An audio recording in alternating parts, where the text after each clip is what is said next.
Shalom, Devosi Mazmur 94 ayat 1-23 demikian firman Tuhan. Ya Allah pembalas, ya Tuhan, ya Allah pembalas, tampillah. Bangunlah ya hakim bumi, balaslah kepada orang-orang congkak apa yang mereka lakukan.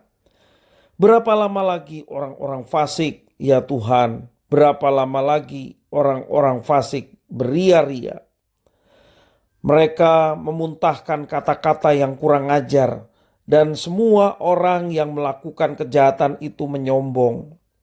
Umat-Mu ya Tuhan, mereka remukkan, dan milik-Mu sendiri mereka tindas.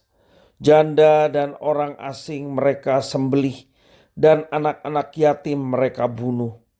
Dan mereka berkata, Tuhan tidak melihatnya, dan Allah Yakub tidak mengindahkannya.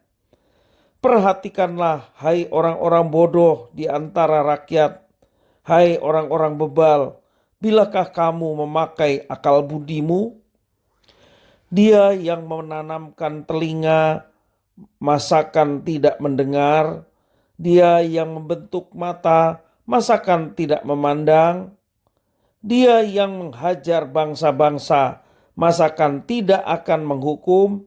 Dia yang mengajarkan pengetahuan kepada manusia. Tuhan mengetahui rancangan-rancangan manusia. Sesungguhnya semuanya sia-sia belaka.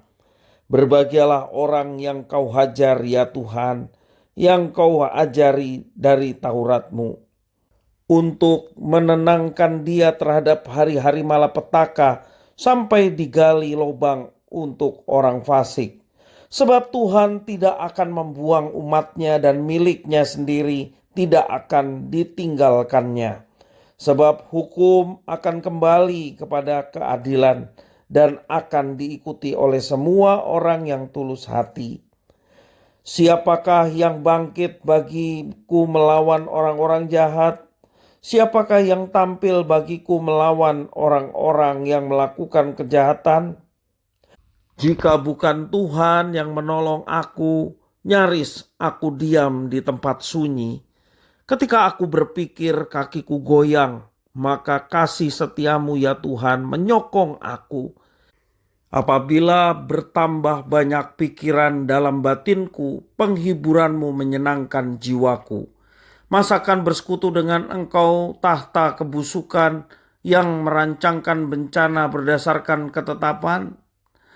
Mereka bersekongkol melawan jiwa orang benar, dan menyatakan fasik darah orang yang tidak bersalah. Tetapi Tuhan adalah kota bentengku, dan Allahku adalah gunung batu perlindunganku. Ia akan membalas kepada mereka perbuatan jahat mereka, dan karena kejahatan mereka, ia akan membinasakan mereka. Bapak, Ibu, saudara-saudara yang dikasihi oleh Tuhan, saat seseorang lulus kuliah, biasanya ada orang Kristen yang berkata kepadanya, akhirnya sebuah rencana Tuhan digenapi dalam hidupmu. Begitu pula pada saat seseorang mendapat pekerjaan, atau menikah, atau mempunyai anak, dan berhasil mendapat capaian tertentu yang oleh masyarakat pada umumnya identik dengan keberhasilan. Bagaimana kalau kondisi sebaliknya? Kuliah drop out, pekerjaan mendapatkan PHK karena ada krisis, sakit yang tidak kunjung sembuh. Apakah hal-hal itu membuktikan seseorang telah gagal menggenapi rencana Tuhan dalam hidupnya? Di dalam ayat firman Tuhan pembacaan hari ini, rencana atau rancangan Tuhan identik dengan pembelaan Tuhan bagi orang yang mengalami ketidakadilan, bukan kebahagiaan semata. Kadang Tuhan malah menghajar orang yang dikasihinya, ayat 12.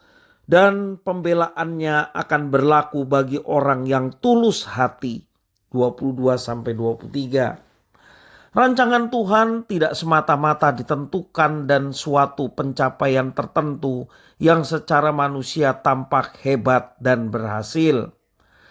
Tinggal di dalam kasih dan anugerah Tuhan akan menolong seseorang untuk memahami rencana Tuhan.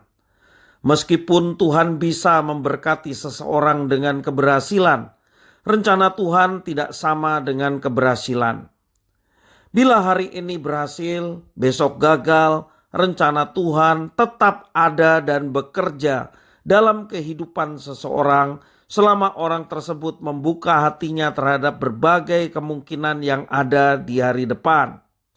Keberhasilan bukan final, kegagalan bukanlah fatal. Saat berhasil, tetaplah rendah hati.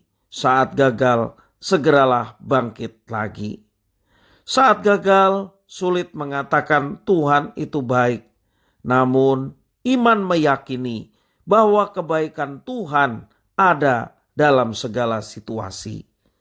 Tuhan Yesus memberkati.